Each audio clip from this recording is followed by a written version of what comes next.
Hello friends, नमस्ते। और यहाँ पे देखिए ये कटहल के अचार की तैयारी हो रही है। ये कुछ हमें मसाले पहले तैयार करने होते हैं। तो मसाले में मैंने सौंफ भून ली है और मेथी भून ली है और जीरा भूनूंगी मैं। तो यहाँ पे अभी मैं मेथी भून रही हूँ, सौंफ मैंने भून ली है। तो आप में से किसी ने पूछा था कि इसकी मात्रा, मतलब मसालों की कोई एक मात्रा होती है। तो मात्रा तो मैंने मम्मी से पूछा कि आप किस तरीके से, मतलब मात्रा इसकी मतलब मसाले में, अचार में जब मसाला डालती हो तो उसकी कोई एक मात्रा बताओ। तो मम्मी बोली मैं तो हमेशा अंदाजे से डालती हूँ। यहाँ पे देखिए मैं ये जीरा भून रही हूँ।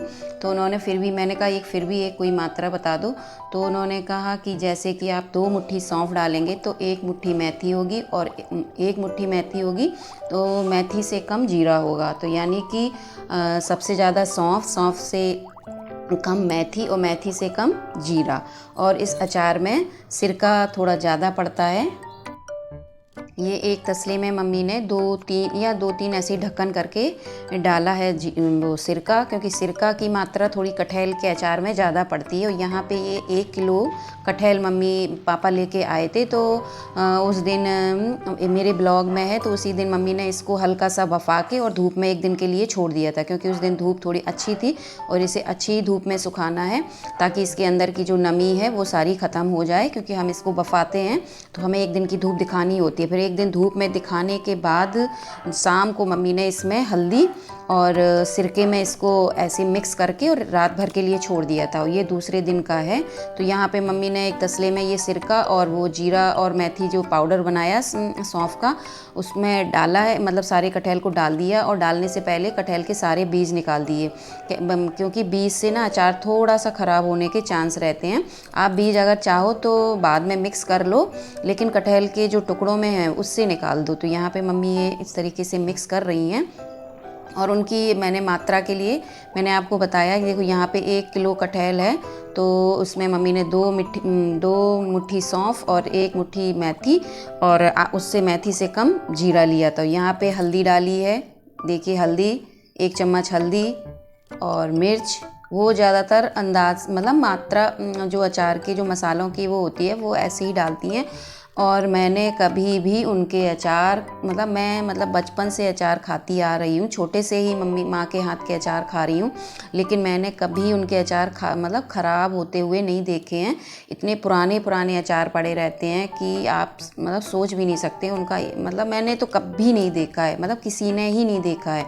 और वो हमेशा अचार में जो मसाले की मात्रा होती है वो अंदाजे से ही डालती हैं। तो यहाँ पे देखिए उन्होंने फिर सिरका डाला है, क्योंकि सिरका हमारे कटहल के अचार में थोड़ा सा ज़्यादा। और यहाँ पे ये मम्मी सरसों को थोड़ा मिक्सी में डाल के पीसेंगी। और उन्होंने कलौंजी भी डाली है, आपने देखी होगी डालते हुए। और जब 1 दिन वो, रात में सूख जाने के बाद जब हल्दी नमक और सिरका लगा के तीनों चीज़ें डाल के रख देती हैं, फिर उसके बाद वो अलग उन्हें कुछ चीज़ें कम सी नज़र आती हैं, जैसे उन्होंने बाद में फिर हल्दी डाली। तो इस तरीके से वो करती हैं। यहाँ पे उन्होंने वो जो बीज निकाले थे अब डाल दिए हैं। वो कह रही थी अगर डालो, अगर आपको पसंद है तो डालो, और नहीं पसंद है तो नहीं डालो। यहाँ पे उन्होंने ये सरसों का तेल डाल दिया है। और ये सरसों फटक के उसके जो काले से भी वो होते हैं वो छिलके हटा के फटक के फिर इसमें सरसों मिक्स करेंगी। और अभी आपको ऐसे ही, ये ऐसे मिक्स कर देंगी अचार। और अभी इस कटहल के अचार में तेल भी थोड़ा ज़्यादा पड़ता है और सिरका भी ज़्यादा पड़ता है। तो अभी यहाँ पे ऐसे ही 2-3 दिन के लिए छोड़ेंगी, तुरंत के तुरंत।